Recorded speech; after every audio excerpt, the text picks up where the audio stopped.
श्रीमद् भगवद गीता अध्याय संख्या 9वां अध्याय।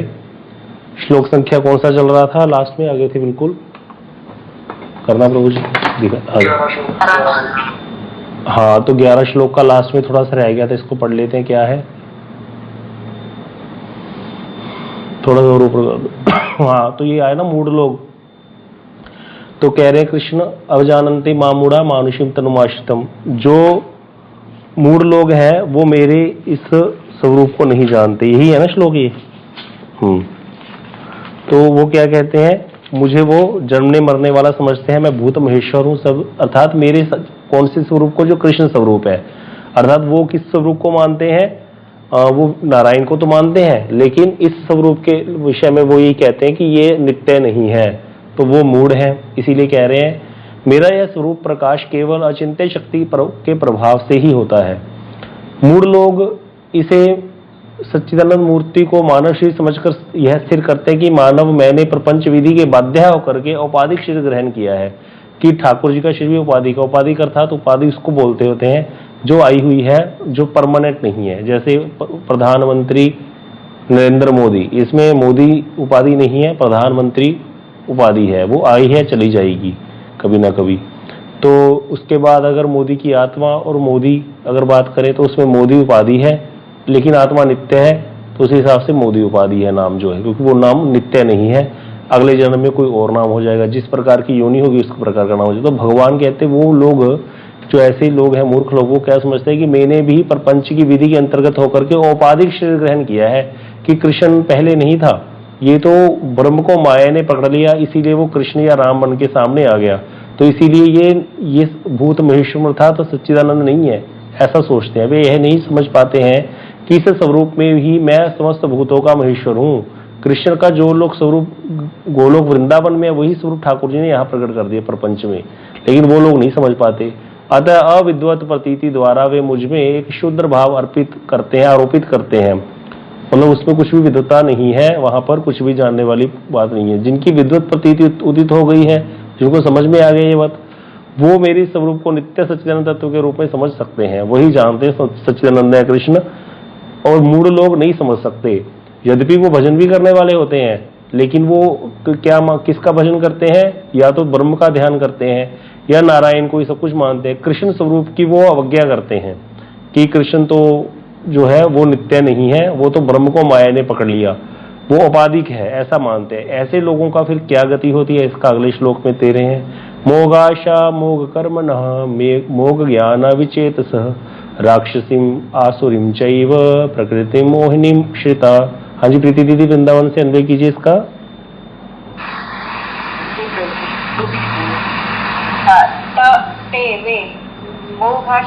निष्फल आशा, मोग कर्माणः निष्फल कर्म च, और मोग ज्ञानः निष्फल ज्ञान वाले, विचेतसः विक्षिप्त चित्त होकर, मोहिनी राक्षसी तामसी आसुरी च, और राजसी प्रकृति के ही आश्रित अवस्थी होते हैं। वे निष्फल आशा, निष्फल कर्म और निष्फल ज्ञान वाले विक्षिप्त चित्त होकर मोहिनी तामसी और राजसी प्रकृति के ही आश्रित होते हैं। तो उनकी क्या गति होती है उसके बारे में बता रहे हैं कि वो निष्फल आशा वाले, उनकी आशा कोई जो आशा क्या है, संसार भोगने की आशा है, मैं एंजॉय करूंगा, मैं भोगता हूँ, ये आशाएं उनकी निष्फल हो जाती हैं। उनके कर्म निष्फल हो जाते हैं, जो भी कार्य करेंगे उसका फल नहीं मिलता उनको। निष्फल ज्ञान वाले, अगर वो मुक्ति चाहते तो उनको मुक्ति भी नहीं मिलती। इस प्रकार से उन लोगों को क्या मिलता है? मोहिनी तामसी प्रकृति वाले जो हैं उनको राक्षसी योनियों में जन्म मिलता है। भूत राक्षस भी तो कहीं से आते होंगे, उनका क्या सिस्टम है, वो वही है, बनते हैं राक्षस भूत प्रेत इत्यादि असुरी स्वभाव वाले लोग। कौन से? जो कृष्ण के इस स्वरूप को नहीं मानते, सच्चिदानंद स्वरूप को, जो कि यहाँ पर आकर के लीला करते हैं। तो यहाँ पर कह रहे हैं अच्छा, जो मायामयी मानव मनुष्य शरीरधारी ईश्वर समझकर आपकी अवज्ञा करते हैं, उनकी क्या गति होती है? कि आपको मायामयी समझते हैं वो, कि माया ब्रह्म को माया ने पकड़ लिया, मनुष्य, ये राम और कृष्ण भी मनुष्य हैं, साधारण ऐसा समझते हैं जो, उनकी क्या गति होती है? ऐसी अवज्ञा करते हैं जो अर्जुन के स्पर्श की अपेक्षा कर शिव भगवान कहते हैं यद्यपि वे भक्त हों, मान लो वो भक्त भी हों भाई, हाँ, नारायण की उपासना करने वाले हों, बहुत प्रकार की स्तुतियां इत्यादि करते हों, जाकर के मंदिर जाते हों, लेकिन क्योंकि कृष्ण को और राम को क्या मान रहे हैं? वो माइक ब्रह्म मान रहे हैं, वे निष्फल आशा वाले होते हैं, अर्थात सालोक्य आदि को प्राप्त करने की उनकी आशा निष्फल हो जाती है। अगर वो चाहेंगे कि हमें सालोक्य मिल जाए, नारायण का लोक मिल जाए, नारायण जैसा ऐश्वर्य मिल जाए, नहीं होगा यदि वे कर्मी हैं। ये तो भक्तों की बात आ गई।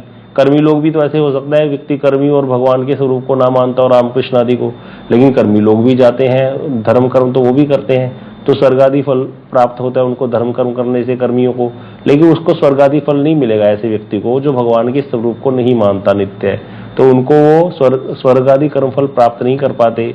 यदि वो ज्ञानी है, ऐसा कोई ज्ञानी भी हो सकता है जो मुक्ति चाहता है, लेकिन कृष्ण और राम स्वरूप को नित्य नहीं मानता, उनको जन्मने मरने वाला समझता है, और वो समझता है इसी पहले बस इसी एक बार ही हुआ राम और कृष्ण बस, और वो माइक ब्रह्म था, अगली बार जब आएगा तो कोई और नाम हो जाएगा। तो ऐसा मुक्ति चाहने वाला ज्ञानी, मतलब थोड़ा बहुत वो ज्ञानी को साधारण थोड़ी होते हैं, कितना संसार से विरक्त होते हैं, कितना बड़ा वो अनुष्ठान करते हैं अपने चित्त की शुद्धि के लिए निष्काम कर्म योग का। ऐसे वाले वो ज्ञानी भी ज्ञान के फल मोक्ष को नहीं जान पाते हैं, मोक्ष नहीं प्राप्ति होती उनको। तो अच्छा तब वे क्या पाते हैं? श्री विष्णु चक्रवर्ती पाद जिसको बता रहे हैं, फिर उनको मिलता क्या है? फिर इसके उत्तर में कहते हैं राक्षसी इत्यादि, फिर राक्षस की प्रकृति अर्थात स्वभाव को प्राप्त होते हैं। तो भैया सीधी सी बात है, जैसे गोस्वामी तुलसीदास जी ने लिखा था ना, मीरा जी ने पत्र लिखा था कि मेरे प्रिय बंधु जो हैं सारे घर वाले, वो मुझे कह रहे हैं कि भाई तुम जो है अपने धर्म का पालन करो, शक्तरानी हो तुम, जो भी सिस्टम है उसको करो, तुम कुल की वधु हो, कुल वधु हो, ये कृष्ण को क्यों पूछती हो? कृष्ण क्या चीज है? तो मैं क्या करूं, मुझे समझ नहीं आ रहा। तो वहां पर गोस्वामी जी ने उत्तर दिया था, जाके प्रिय न राम विदेही तजिए ताही कोटि बैरिसम यद्यपि परम स्नेही। जिसको सीताराम जी से प्यार नहीं है, जिसको राधा कृष्ण से प्रेम नहीं है, जो उनको नित्य नहीं मानता, उसको कोटि वैरी के समान त्याग कर दो, चाहे जितना मर्जी प्यारा हो, उससे बड़ा हमारा दुश्मन नहीं कोई हो सकता। और आप देख लेना, जब भी कभी आप देखना हमारे इर्द गिर्द जो होंगे ना, हमारे घर वाले सबसे ज्यादा होते हैं, ऐसे लोग घर में ही होते हैं, आसपास ही होते हैं, जो भगवान के स्वरूप को नित्य नहीं मानते, उनको माइक ब्रह्म मानते हैं। और ऐसे लोगों से हमें सबसे ज्यादा खतरा होता है, क्योंकि यहां स्वयं गीता में भगवान ने बोल दिया कि भाई वो क्या है, उनको असुर स्वभाव है उनका। असुर स्वभाव वाले व्यक्ति के पास हम रहेंगे तो हमारी वृत्ति भी, हमारी श्रद्धा जो है दृढ़ नहीं हो पाएगी, श्रद्धा में कमी आ जाएगी, कोई ना कोई ऐसी बात बोल ही देगा। आज शाम को बहुत सुंदर कथा आएगी भक्त काले खां की, मदन मोहन जी की कथा में आएगी शाम को। आज शाम को तो भक्ति रक्षक श्रीधर महाराज जी की तिथि है, शायद हम तिथि पालन करें। बहुत सुंदर कथा है उनकी भी, बहुत बड़े आचार्य हुए हैं, लेकिन अगर टाइम मिला तो उनकी भी कथा करेंगे। तो उनको ऐसे ही था, वो बड़ा भक्त था, लेकिन उसकी पत्नी जो है बहुत गालियां देती थी। वो तो मुसलमान था, उसके सारे कुनबे के लोग उसको गालियां देते थे कि तू बुत को पूछता है, बुत परस्ती करता है। तो ऐसे करके बड़े चमत्कार हुए हैं। तो यहाँ पर यही कहा गया है। तो पूर्व श्लोक में वर्णित सच्चिदानंद श्री कृष्ण के अप्राकृत नर तनु की अवज्ञा करने वाले लोगों की क्या गति होती है? जो अप्राकृत है कृष्ण का स्वरूप, अप्राकृत का अर्थ क्या हुआ, कोई बता सकता है? यहाँ पर अप्राकृत तनु का अर्थ क्या होता है? भगवान तो अधोक्षज हैं, जो अधः कृतम अक्षजम ज्ञानम इति अधोक्षज, जो इंद्रियों ज्ञान के द्वारा नहीं जाना जा सकता जिनको, उनको अधोक्षज कहते हैं। तो यहाँ पर अप्राकृत नर अर्थात क्या हुआ, इसका अर्थ क्या है? हाँ जी प्रीति दीदी बताइए। तो मुझे आपने अप्राकृत का बताया था कि जो लगता है तो नरवत लीला है, लेकिन वो होता ट्रांसेंडेंटल है। हाँ जी अच्युत बाबू जी। प्रकृति के तीनों गुणों से वो परे होते हैं। अप्राकृत का अर्थ क्या है? वो तो तीनों गुणों से परे, तो जो अधोक्षज है वो भी है, जो भी बताया ना प्रीति दी ने, इसको सही बताया करो, एकदम से बताओ उत्तर। जैसे अप्राकृत मतलब जो प्राकृत नहीं है वो अप्राकृत है, अ लग गया ना आगे। प्राकृत जो प्राकृत है, प्रकृति से उत्पन्न को प्राकृत बोलते हैं, जो प्रकृति से उत्पन्न नहीं है वो अप्राकृत हो गया। अब तीनों गुणों से परे नहीं है जो, ये फिर बाद में आ जाएगा बीच में। तो अप्राकृत का अर्थ क्या है? जो देखने में तो प्राकृत जैसा है लेकिन प्राकृत नहीं है। कृष्ण माखन चोरी कर रहे हैं, जिनके घर में कुछ नहीं मिलता मलमूत्र त्याग करके आ जाते हैं गोपी के घर में, इस प्रकार की हरकतें करते हैं। यशोदा मैया उनको उखल से बांध देती है कि अपने घर में माखन चुराता है, बहुत बड़ा चोर बनेगा।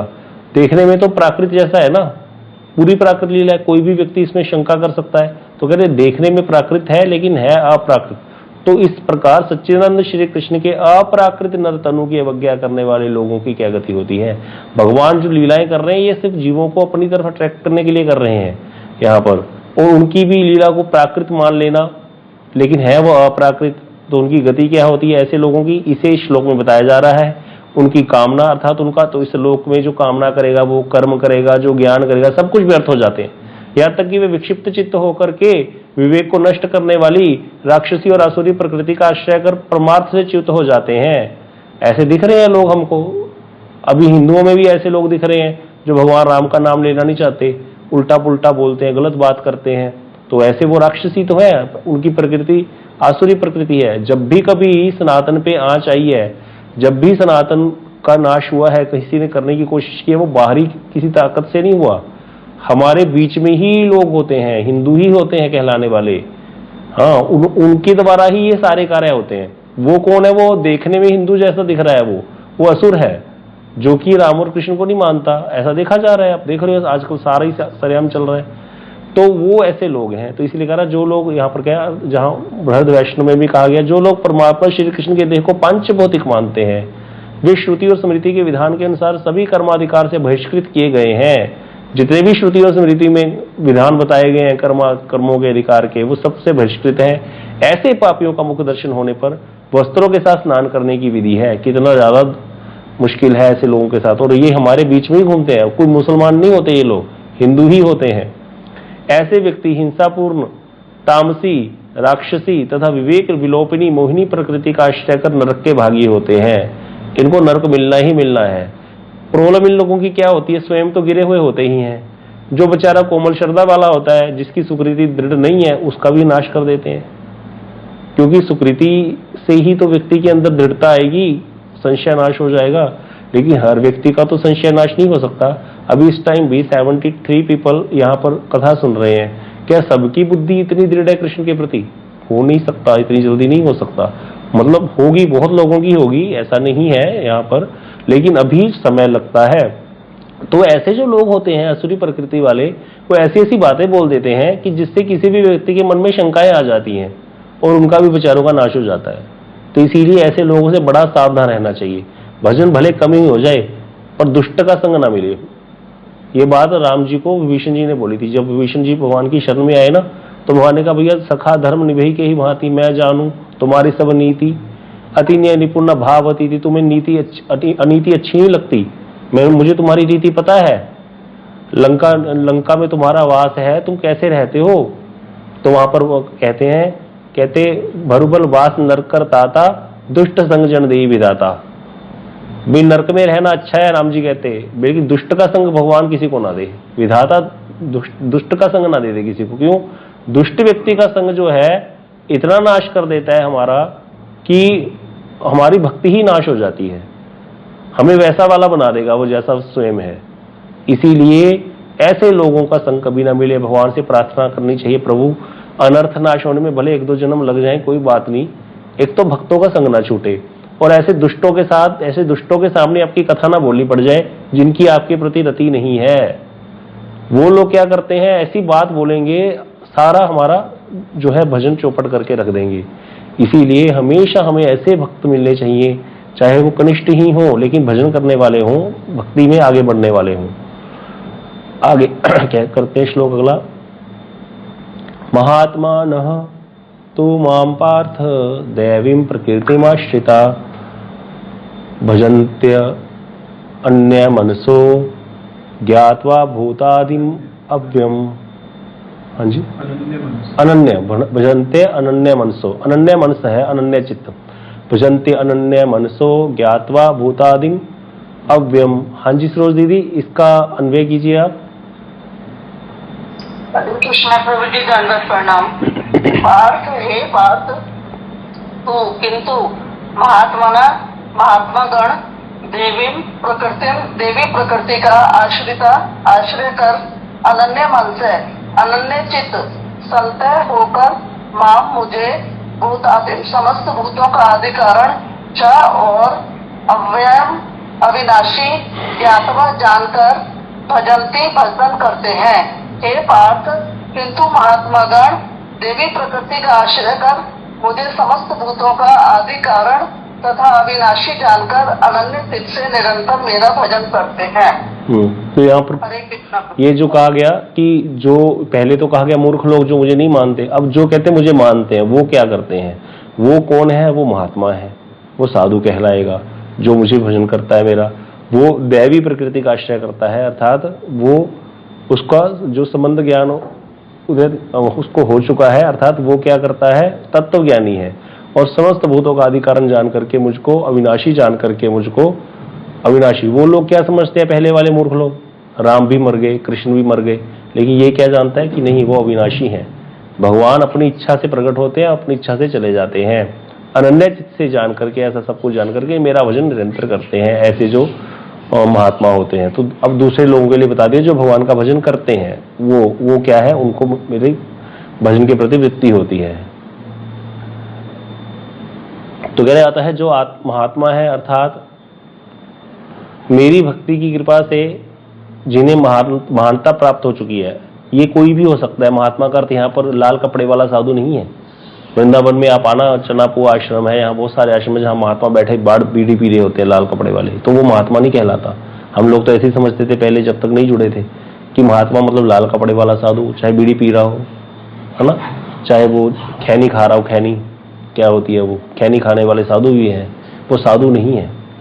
तो यहाँ पर क्या कहा, जो चाहे गृहस्थ में है, चाहे वानप्रस्थी है, चाहे बच्चा है, चाहे बूढ़ा है, लेकिन कोई भी ऐसी चीज ग्रहण नहीं करता जो भगवान को भोग नहीं लगती और भगवान के आश्रित है, ऐसा वाला, अर्थात मेरी भक्ति की कृपा से जिनको महानता प्राप्त हो चुकी है, वो महात्मा है। वे मनुष्य होने पर भी दैवीम प्रकृति, अर्थात देवताओं के स्वभाव को प्राप्त कर। दैवीम प्रकृति मतलब देवी नहीं है यहाँ पर, दैवीम प्रकृति मतलब दैवी, द को डबल ए की मात्रा है। तो देवताओं के स्वभाव को प्राप्त कर मुझ मनुष्याकार का ही भजन करते हैं, वो राम और कृष्ण स्वरूप को ही पूजा करते हैं। ज्ञान कर्म अन्य कामना आदि में जिनका मन नहीं है, जो अनन्य मना है, अर्थात कि ना किसी ज्ञान में उनका मन है, मुक्ति भी नहीं चाहते, ना कर्म के कोई फल चाहते हैं, भोग नहीं चाहते, अनन्य मन है, अर्थात कृष्ण का ही भजन करते हैं। तथा वे मया ततमिदम सर्वम इत्यादि ऐश्वर्य ज्ञान द्वारा मुझे ब्रह्मा से लेकर के तीन आदि पर्यंत समस्त भूतों का कारण जानते हैं, कि वही कृष्ण अद्वैत ज्ञान पढ़ता था, उनके कारण सारा जगत है। वे मुझे अव्यय अर्थात सच्चिदानंद विग्रह के रूप में अनश्वर जानते हैं। अव्यय का अर्थ होता है जिसका व्यय नहीं होता। हमारे पास 100 रुपए थे, हम खर्च करे, व्यय हो गया। अव्यय का अर्थ है कि 100 रुपए हैं, खर्च भी करे आए, 100 रुपए के 100 रुपए बचे भी हुए और सामान भी आ गया। यह है अव्यय, कि भाई तुम्हें तो अव्यय लक्ष्मी प्राप्त होगी, जितना मर्जी खर्च करते रहो, तुम्हारी लक्ष्मी व्यय नहीं होती। तो इसी प्रकार अव्यय का अर्थ होता है जो अविनाशी है, जो नश्वर नहीं होता। तो भगवान अव्यय है, अर्थात वो मुझे अनश्वर जानते हैं। तो इस तरह से मेरी आराधना के संबंध में मेरे भक्तों को इसी प्रकार के ज्ञान और इतने ही ज्ञान की अपेक्षा है। भगवान कहते मेरे जो भक्त हैं ना, वो इतना ही ज्ञान रखते हैं, बस वो मुझे जानते हैं। आत्मा संबंधी ज्ञान के लिए चेष्टा नहीं करते। वो आत्मा संबंधी ज्ञान अर्थात कि मुझे आत्मा ही परमात्मा है, जो लोग ये कहते हैं ना, अहम ब्रह्मोस्मि, तो वो जो त्वम पदार्थ का ज्ञान है वो नहीं लेना चाहते, ये वाला ज्ञान। इसको अध्यात्म ज्ञान बोलते हैं, त्वम पदार्थ के ज्ञान को। तत्व पदार्थ का ज्ञान है भगवत संबंधी ज्ञान, परमार्थिक ज्ञान। तो त्वम पदार्थ के ज्ञान और कर्मादि की अपेक्षा से रहित होते हैं। वो ना ही कर्म में फंसते हैं, ना ही अध्यात्म ज्ञान में फंसते हैं। सर्वश्रेष्ठ राजविद्या और राजगुह्य के रूप में अनन्य भक्ति, उसको ही देखते हैं, वो उसके बारे में जानते हैं। अनन्य भक्ति सर्वश्रेष्ठ है, जो राजविद्या, जो इस अध्याय का नाम है। तो इसीलिए यदि कोई यह प्रश्न करे कि तब कौन व्यक्ति श्री कृष्ण के सच्चिदानंद रूप का आदर भजन करते हैं, तो इसके प्रश्न में उत्तर में श्लोक में कह रहे हैं, जो लोग भक्त और भगवान के हेतु की कृपा लाभ करके शुद्धा भक्ति का आश्रय लेते हैं, वे महात्मा ही सच्चिदानंद स्वरूप श्री कृष्ण का भजन करते हैं। तो ये महात्मा, ऐसे महात्मा दुर्लभ हैं। ये महात्मा कोई गृहस्थी भी हो सकता है, वानप्रस्थी भी हो सकता है। यहाँ पर ये नहीं है कि महात्मा का अर्थ वहां भी साधु आएगा, बाबा जी आएगा ना, कोई भी आप में से कोई हो सकता है ऐसा। सभी ही हैं जो भजन कर रहे हैं ऐसे, सब कुछ गलत वस्तु का त्याग करके, जो प्याज लहसुन नहीं खा रहे, भगवान को भोग लगा करके ठाकुर जी का नाम जप करने वाले, कृष्ण के आश्रित जो हैं, भगवान के धाम के प्रति जिनको लोभ रहता है, भगवान के भक्तों का दर्शन करने की जिनकी लालसा रहती है, भक्त सेवा के प्रति जो बहुत ही ज्यादा अग्रसर हैं भक्तों की सेवा के प्रति, ऐसे जो है दैवी प्रकृति वाले, वो कौन है? वो महात्मा है। चाहे वो गृहस्थी है या वानप्रस्थी है, इस चीज की यहाँ पर कोई बात नहीं कही जा रही। महात्मा मतलब भजन करने वाला व्यक्ति, सब कुछ छोड़ करके कृष्ण के लिए भजन कर रहा है, कृष्ण की प्राप्ति चाहता है बस, और कोई कामना नहीं है हृदय में। पद्म पुराण में क्या कहा गया, उसके बाद क्या कह रहे हैं, ऐसे महात्मागण दैवी प्रकृति संपन्न होते हैं, और इसके विपरीत व्यक्ति जो है वो आसुरी प्रकृति वाले होते हैं। पद्म पुराण में कहा गया है, विष्णु भक्त स्मृतो देव आसुरी तद विपर्य, कि जो स्मृति शास्त्र में विष्णु भक्तों को जो है उनको देवता कहा गया है, जो विष्णु का भजन करने वाला है उसके विपरीत व्यक्तियों को असुर कहा गया है। अब यहां पर कई लोग प्रश्न कर देते हैं, भैया क्या शिव जी को मानने वाले फिर असुर हैं? इसका उत्तर दे सकता है कोई? क्या देवी को मानने वाले लोग असुर हैं? ये तो बोल दिया विष्णु भक्त स्मृतो देव आसुरिम तद विप्रेय, इसके विपरीत सब असुर हैं। जो विष्णु को मानने वाले वही देवता है। ये तो झगड़ा खड़ा कर दिया आपस में वैष्णव और शैवों में। हाँ जी, कौन बताएगा इसका उत्तर? ये पता होनी चाहिए चीज। हाँ जी प्रीति दीदी आप बताइए। गुरुजी, मैंने गुरुदेव के एक लेक्चर में सुना था कि गुरुदेव बोलते थे जब कोई सिर्फ शिव जी को पूछता और भगवान की एग्जिस्टेंस या उनको नकार देता फिर वो राक्षसी स्वभाव का हो जाता है। जैसे रावण था, हिरण्यकश्यप था, ये सब लोग जो देवी देवताओं को मानते लेकिन भगवान को रिजेक्ट कर देते हैं। बिल्कुल सही है। हाँ जी संजय प्रभु जी, आपका क्या मत है? हरे कृष्णा प्रभु जी, धन्यवाद प्रभु जी। इसमें ये भी तो बोल सकते हैं कि डायरेक्ट इनडायरेक्ट, जैसे कि सब कुछ ये मान लो ठाकुर जी से है तो डायरेक्ट इनडायरेक्ट तो ठाकुर जी की ही भक्ति हो रही है। अगर कोई देव माता को भी मानता है, अगर शिव जी की को भी मानता तो फिर यहाँ पर क्यों लिख दिया ऐसे? शास्त्र में गलत लिखा है फिर। विष्णु भक्त स्मृतो देव, विष्णु भक्त स्मृतो देव आसुर तद विप्रेय। विप्रेय मतलब जो भी इससे विपरीत सब असुर है बस, बाकी कोई नाम किसी का वो नहीं करा वहां पर। और किसने एड्रेस किया है? हाँ जी सनातन प्रभु जी बताइए। हरे कृष्णा प्रभु जी, शिव जी भी तो भगवान विष्णु को ही तो करते हैं, उनके रथ वो है। तो शिव जी हम उनको वैष्णव भी मानते हैं, परम वैष्णव। तो उसके अकॉर्डिंगली तो हम मतलब ऐसा नहीं कह सकते। ठीक है, ये अच्छा एक बताया पॉइंट प्रभु जी ने। हाँ जी रेणु दीदी आप भी बता दो। हाँ जी प्रभु जी, कि वो सभी को भगवान मानते हैं, वो असुर उसके कहलाए। बिल्कुल, ये जो बताया सही पॉइंट जो प्रीति दीदी ने बताया, रेणु दीदी ने बताया और श्री सनातन प्रभु जी ने बताया, ये बिल्कुल सही है मत। भाई तत्व ज्ञान से जो भजते हैं भगवान को, तत्व ज्ञान जिनके हृदय में स्फुरित हो चुका है, जिनको तत्व ज्ञान हो गया है, उनमें उनका फिर किसी देवता को मान करना वहां पर गलत नहीं होगा। जिनको तत्व ज्ञान है, कृष्ण ही भगवान है होने पर भी कभी अन्य देवता का भी कोई मान लो उसको अवज्ञा नहीं कर रहा, भजन कर रहा है, तो उसमें वहां पर उसको असुर नहीं बोला जाएगा। असुर किसको बोला गया? जो कृष्ण के वो विरोधी है। कृष्ण को तो मानता नहीं, विष्णु को तो मानता नहीं, विष्णु तत्व को बारे में कुछ नहीं जानता, वो सिर्फ शिव जी शैव ही बन करके घूम रहा है, वो असुरी कहलाएगा। उसका स्वभाव देख लेना, जितना मर्जी अच्छा बन जाए उसका असुर स्वभाव सामने आ ही जाएगा, आज नहीं तो कल। ऐसी देवी को मानने वाला। और दूसरी बात, जो कर्मी व्यक्ति है उसको तो भोग चाहिए ना, उसको ना विष्णु से मतलब है, ना देवी से मतलब है, ना शिव जी से मतलब है। वो जो भक्त बन करके घूम रहा है, दिखा रहा है, उसको कोई मतलब नहीं है किसी से, उसको तो अपना भोग चाहिए। जिससे भोग हो जाएगा वो काम कर देगा, जो उसका वो उसको मानेगा, उसको भी मतलब नहीं है।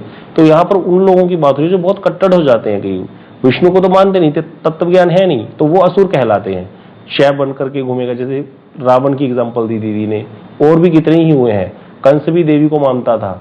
यहाँ कभी आना, मथुरा में कंकाली देवी का मंदिर है जिसकी कंस पूजा करता था। बीएसए कॉलेज है मथुरा में, बीएसए कॉलेज से थोड़ा पहले ही कंकाली देवी का मंदिर है। हमारे गुरुदेव परिक्रमा में लेके जाते थे हमको वहां पर।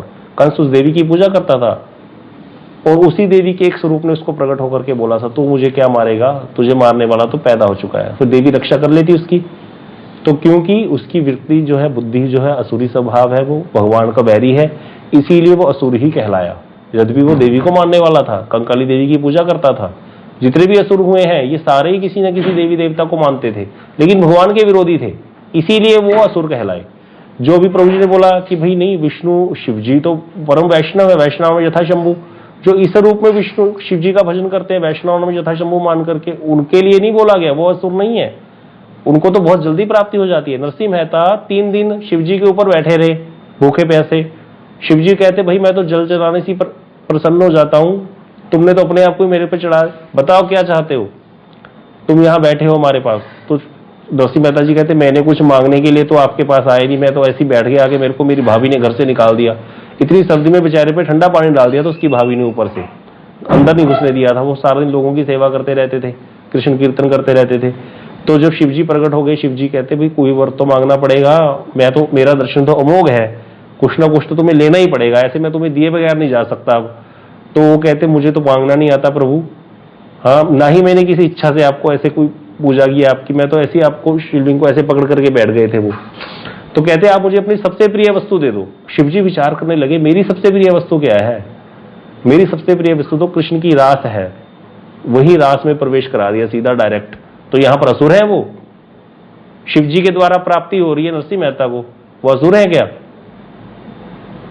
कागभूषण जी को शिव जी ने श्राप दिया, तब जाकर के कागभूषण कैसे महान हो गए, महाप्रलय में भी जिनका नाश नहीं होता, तो वो असुर कहलाएंगे कागभूषण जी। लेकिन पहले असुर ही था वो, जो पहले जन्म की कथा बता रहा है अपने वो, जब वो शिव जी को ही मानता था, राम को नहीं मानता था, राम को मानने वाले को गाली देता था, तब वो असुर ही था। लेकिन जब कृपा हुई शिव जी की तब भक्त हो गया। तो इस तरह से जो तत्वज्ञानी है उसके लिए नहीं बोला गया, जिसको तत्वज्ञान नहीं है, जिसको गुरुपद आश्रय नहीं हुआ, जिसको समझ नहीं आया सारा माजरा क्या है, जो उलझे पुलझे फिर घूम रहे हैं, 33 करोड़ देवी देवताओं के चक्कर में पड़े हुए हैं, या जैसे रेणु दीदी ने बताया कि सबको ही भगवान मानते हैं, शिव जी भी भगवान है, राम जी भी भगवान है, कृष्ण भी भगवान है, देवी भी भगवान है। भगवान तो एक ज्योति है, कोई भी नाम दे दो उसको। ये वाले जो भक्ति है ये असुर ही है, ये भी असुर है, इसको पता ही नहीं कुछ। तो इस तरह से यहां पर ये बताया गया है, ये क्लियर होना चाहिए। अभी समय हो ही गया है लगभग, कोई प्रश्न है पूछ लो किन्होंने है। हाँ जी, जैसे कि संसार के अंदर जितने भी आजकल, मान लो हम भी पहले ऐसे थे जब तत्व ज्ञान नहीं थी, तो क्या सभी को भगवान ही समझते थे सबको, जब तक तत्व ज्ञान। हाँ तो हम भी ऐसे थे। हाँ जी बोलिए। तो इसका मतलब जब अब तो ऐसा लगा लो तत्व ज्ञान तो किसी को नहीं है, इसका मतलब तो फिर ये कहने का मतलब सबको भगवान मानते हैं, तो फिर इसका मतलब ये क्या, इनको क्या बोल सकते हैं प्रभु जी? अब तो फिर असुर ही है ना व्यक्ति, वही जो भगवान को नहीं मान रहा असुर है। अब किसी को प्रभु जी सीधी सी बात होती है, आप अपने आप को देखें ना, हम क्या थे जब व्यक्ति भजन, तो असुर ही होता है ना, कुछ भी खा रहा है, भक्ष्य खा रहा है। असुर का सब, असुर किसको कहते हैं? अब भक्ष्य खाए, अपना देखे, असुर क्या करते हैं भी? असुरों का देखा, टीवी में देखा होगा हमने, जैसे कोई असुर है, रावण सीता जी को भोगना चाहता है, असुर कहलाया। तो कर्मी क्या है? कर्मी असुर ही तो है, भोगना चाहते हैं ना संसार को। गुरु वैष्णव को भी भोगते हैं जाकर कर्मी व्यक्ति। मेरे जैसा कनिष्ठ वैष्णव मठ मंदिर में जाकर के भी तो भोगने की इच्छा जाती है क्या? उसकी नहीं जाती ना। जब तक प्रॉपर सदगुरु का आश्रय नहीं होगा, शुद्ध गुरु नहीं मिलेंगे, उनसे कथा नहीं श्रवण करेगा, तो व्यक्ति की भोग वृत्ति नहीं जाती। तो भोग करने वाला तो असुर ही कहलाएगा ना। जिसकी सेवा वृत्ति नहीं है भगवान की, वो तो असुर ही है, और क्या है? तो इस तरह से असुर ही कहलाएगा वो। असुर का अर्थ वो थोड़ी है कि हाँ जिसके बड़े बड़े दांत हो गए, ऐसे हाँ मैं प्रकट हो गया, ऐसे थोड़ी होता है। असुर मतलब उसकी वृत्ति असुर वाली है, भोगना चाहता है वो। हमने टीवी में देखा असुर, ऐसे थोड़ी होता है। असुर का मतलब यहाँ पर कि असुर की वृत्ति को देखो, वो वृत्ति असुर वाली है कि नहीं है? तो जो संसार में भोग कर रहा है व्यक्ति, वो असुर ही तो है, और क्या है? अगर मंदिर जा रहा है, बहुत ज्यादा दिखा रहा है, धर्म कर्म कर रहा है, उसके पीछे राज क्या है? माजरा क्या चल रहा है? माजरा है भोग। सुख संपत्ति आवे, कष्ट मिटे तन का, ओम जय जगदीश हरे। तो ये आरती, इसीलिए कभी आप वृंदावन में ये आरती नहीं सुनोगे। हमारे सप्त देवालय, जितने मंदिर, बांके बिहारी, राधा वल्लभ, क्यों नहीं गाई जाती? सारे भारत में जो आरती गाई जाती है, वृंदावन में नहीं गाई जाती। बताओ, अयोध्या में नहीं गाई जाती, सारे भारत में जो प्रचलित है। सोचो तो सही, पूरे विश्व में ही प्रचलित कह लो, जहां जहां भी कोई लोग बैठे हैं हिंदू, वही गाते हैं ओम जय जगदीश हरे। सब मिक्स कर रखा है उसमें। लेकिन हमारे यहाँ वृंदावन में नहीं गाई जाती। कैसे सुंदर सुंदर आरतियां गाई जाती हैं। माखन खा गए हो बिहारी मेरो, हंस हंस के। कितना सुंदर। कभी सेवा कुंज की आरती सुनना, क्या सुंदर आरती है। माखन खा गए हो बिहारी मेरो हंस, तेन कुब्जा पड़ाई पट्टी, उत्थे छाछ मिलनी खट्टी, माखन देवा, माखन रोटी देवा तत्ती, खाओ हंस हंस के, माखन खा गए हो बिहारी मेरो हंस हंस के। बहुत सुंदर आरतियां गाई जाती है, प्रेम से भर करके भगवान का भजन होता है। हाँ जी, समय हो गया।